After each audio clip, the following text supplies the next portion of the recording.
Hello बच्चों, कैसे हैं आप सब बढ़िया है। पढ़ाई चल रही है।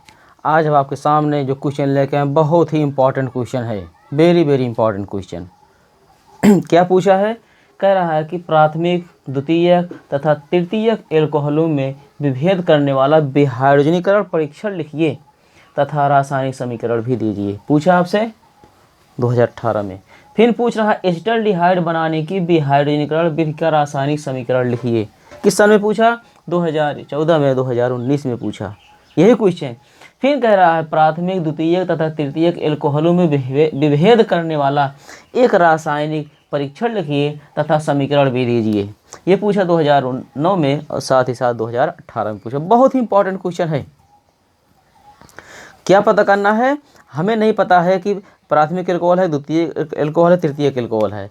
इस विधि द्वारा हमें पता करना है कि कौन सा प्राथमिक एल्कोहल होगा, कौन सा द्वितीयक होगा, कौन सा तृतीयक एल्कोहल होगा। और विधि कौन सी होगी? विहाइड्रोजनीकरण। सर्वप्रथम आप समझिए विहाइड्रोजनीकरण क्या है।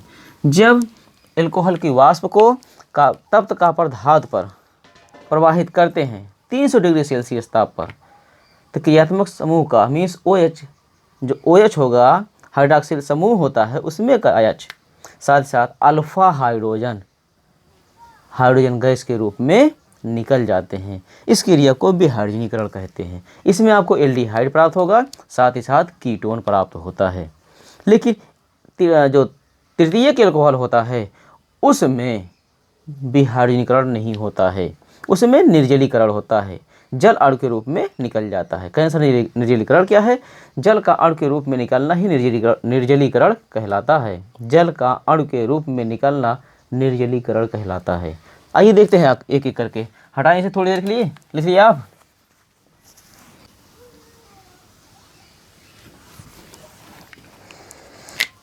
अब लिखेंगे एल्कोहल। एल्कोहल लिखेंगे, सर्वप्रथम आप लिखेंगे CH3 CH2OH। एक बात और याद रखिएगा, अल्फा हाइड्रोजन मतलब होता है जब कोई क्रियात्मक समूह जिस कार्बन से जुड़ता है उसे अल्फा कार्बन कहते हैं। जैसे ये क्या है? C है, OH जुड़ा है, क्रियात्मक समूह जिस कार्बन से जुड़ेगा उसे अल्फा कार्बन कहते हैं। अल्फा कार्बन पर जितने हाइड्रोजन उपस्थित होते हैं उसे अल्फा हाइड्रोजन कहते हैं। तो अल्फा के पड़ोसी वाले को बीटा कार्बन, बीटा के पड़ोसी वाले को गामा कार्बन कहते हैं। तो बीटा पे जितने हाइड्रोजन उपस्थित उसे बीटा हाइड्रोजन कहते हैं। एक बात याद रखिएगा आप। चलिए आगे। अब हो गया, किसकी उपस्थिति में हो रहा है? 300 डिग्री सेल्सियस ताप पर कॉपर धातु पर हो रहा है, फर्स्ट कंडीशन पे। अब याद रखिएगा जो दूसरा होगा इसका मतलब दूसरा reaction, CH3 CHOH CH3, same condition. फिर तीसरा क्या होगा?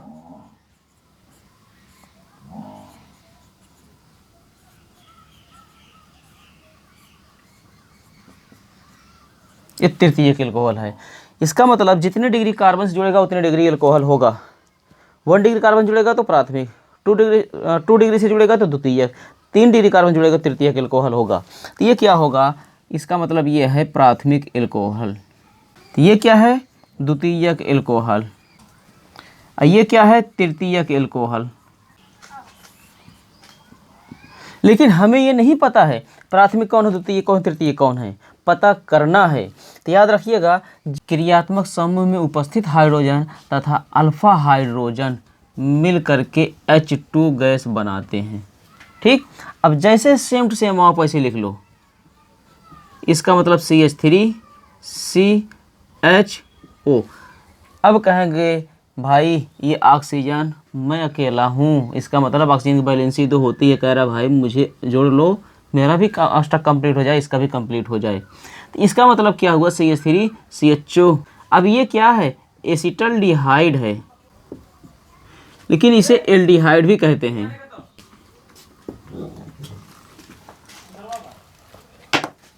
अब ध्यान दीजिएगा, इसका आईपीएसी नाम है, 2 कार्बन है, हो जाएगा एथ, सिंगल बॉन्ड है, हो जाएगा N, CHO है, हो जाएगा नल, एथेनल। अब देखिएगा इसका मतलब जब 2 डिग्री पे आएंगे, ये 1 डिग्री था, अब 2 डिग्री पे आएंगे क्रियात्मक समूह का हाइड्रोजन अल्फा हाइड्रोजन क्या बनाएंगे?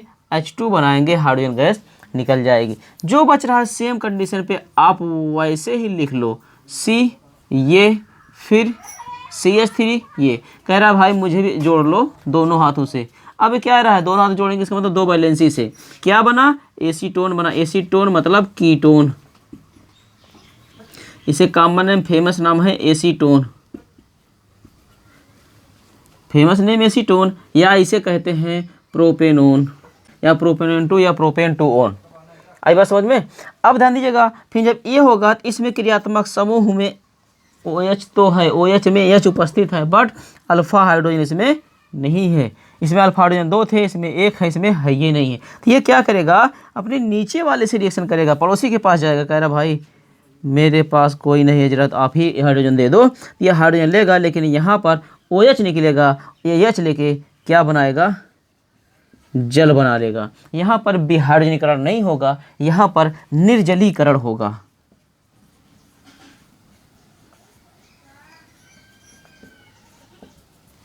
आई बात समझ में। अब जो प्राप्त हुआ है वही आप लिख लीजिए, कुछ नहीं करना है। CH3 CH3 CH2। अब दोनों वैलेंसी बची, एक वैलेंसी इसकी, एक वैलेंसी इसकी, आपने जोड़ दिया, ये क्या हो गया, एल्कीन हो गया। अब कहेंगे सर ये स्ट्रक्चर समझ में नहीं आ रहा है, जरा ठीक से बना दीजिए। इसका मतलब CH3 CH2, इसकी कार्बन की एक वैलेंसी, इसकी एक वैलेंसी, दोनों मिलकर क्या बना लेंगे, डबल बॉन्ड बना लेंगे। इसका मतलब क्या हो गया, एल्कीन प्राप्त हुआ। कहने का तात्पर्य यह हुआ, जब एल्कोहल की क्रिया तप्त कॉपर धातु पर 300 डिग्री सेल्सियस ताप पर होती है, एस्टल्डिहाइड प्राप्त होता है, अर्थात एल्डिहाइड प्राप्त होगा। वो कौन सा एल्कोहल होगा, प्राथमिक एल्कोहल होगा, हाइड्रोजन गैस मुक्त हो जाएगी। इस क्रिया को विहाइड्रोजनीकरण कहते हैं। लेकिन अगर कीटोन प्राप्त होता है वह कौन सा एल्कोहल होगा, द्वितीयक एल्कोहल होगा। अगर एल्कीन प्राप्त होता है वह कौन सा एल्कोहल होगा, तृतीयक एल्कोहल होगा। फिर अगला लिखे थे, एस्टल्डिहाइड बनाने की विहाइड्रोजनीकरण विधि का रासायनिक समीकरण दीजिए। दूसरा क्वेश्चन आपका था, इसका मतलब ये क्या है, एस्टल्डिहाइड है, विहाइड्रोजनीकरण विधि द्वारा एस्टल्डिहाइड कैसे प्राप्त किए, ये आपने प्राप्त किया, उसका भी आंसर मिल गया।